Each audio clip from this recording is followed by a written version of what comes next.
And I have 2 children going to the Children's Guilds this fall. Their approach to learning is going to help any child that's accelerated or a child that's struggling.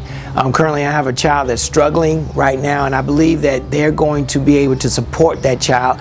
Instead of putting them in a classroom with one single special education teacher, I believe that inclusion is the best thing that would help a child. My child has a unique learning way, and I think that the present school, they just could not find it. Children's Guild is going to be able to find that way to teach my child, because I believe that he has an extraordinary vocabulary, and he has trouble reading, but I believe that once you figure out his reading, it's going to catch up with his vocabulary, and he's just going to shoot for the stars. Because whenever I ask the school, I understand he has an IEP, I understand that he is not reading well, how are we going to close the gap? I always ask, how are we going to close the gap?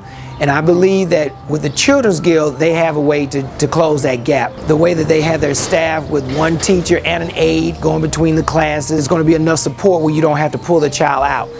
Also, when you need to pull the child out for that specialized training, but then put them back in the class with everyone else. I believe that inclusion is the best way, because what I didn't want my child, I didn't want him to feel that he was different. I didn't want him to feel that he was excluded, and I didn't want him to feel that he was in a special class, you know, aside from everybody else. And I believe that the Children's Guild is going to accommodate the parents. Don't look at the Children's Guild as a special needs negative school. Look at it as a child with any special needs. To me, accelerated learning is a special need, because most schools cannot deal with people that are learning accelerated at speeds.